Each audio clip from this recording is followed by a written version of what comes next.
और सायं हो चुका है महाराज।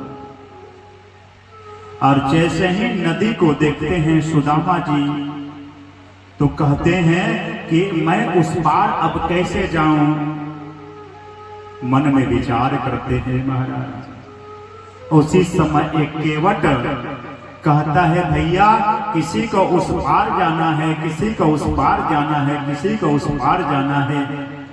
सुदामा जी कहते हैं हाँ भैया मुझे उस पार जाना है, और झट से नाव में बैठ जाते हैं।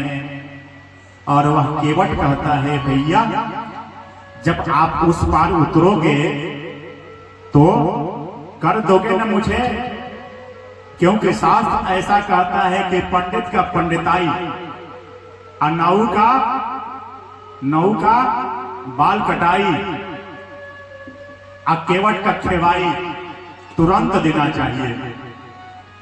अगर आप बाकी लगाते हैं ना तो आपका दिन प्रतिदिन बढ़ता जाता है महाराज, ब्याज चक्रवृद्धि ब्याज बढ़ता है। आप मुझे उस पार करने का कर तो दोगे ना। और जैसे ही कर की बात सुनते हैं महाराज सुदामा जी झट से नाव से उतर जाते हैं और कहते हैं भैया रहने दो, अगर मेरे कन्हैया को इच्छा होगा तो मुझे बुला लेंगे। केवट मन ही मन मुस्कुराता है। मैं जरा स्पष्ट कर दूं, यह केवट रूपी भगवान ही है।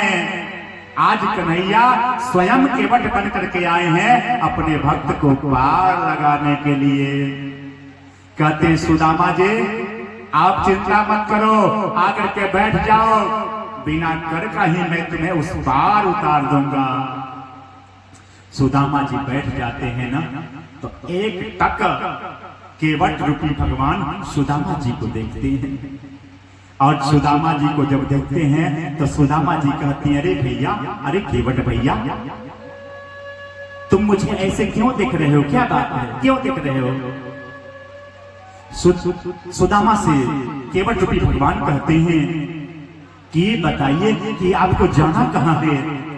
सुदामा जी कहते हैं मेरे बचपन का मित्र द्वारिकाधीश हैं, मेरा कन्हैया बचपन का मित्र है, मैं उससे मिलने जा रहा हूं। केवट रूपी भगवान कहते हैं अरे ब्राह्मण देवता इतनी लंबी लंबी डींगे मत मारो, इतनी लंबी लंबी डींगे मत मारो। अरे कहा कन्हैया द्वारिका के राजा हैं, द्वारिकाधीश हैं, और आप नितांत गरीब हो और आप बोल रहे हो कि कन्हैया आपके बचपन के मित्र है, इतनी लंबी लंबी डींगे मत मारो। सुदामा जी कहते हैं अरे केवट भैया तेना जाने हमारा जो कन्हैया है ना वस्त्रों को थोड़े देखता है, अरे हमारे कन्हैया धन को नहीं देखता है, अरे हमारे कन्हैया तो सुंदर मन को देखता है। मेरा बात मानो, मेरा बचपन का मित्र है मेरा कन्हैया, इस समय द्वारिका के राजा हो गया है तो क्या हुआ, अरे मेरा लंगोटिया यार है। केवट रूपी भगवान कहते हैं अरे सुदामा सारा संसार बदल गया, लेकिन जैसे मैं तुम्हें गुरु जी के आश्रम में देखा था वैसे ही तुम आज भी हो सुदामा।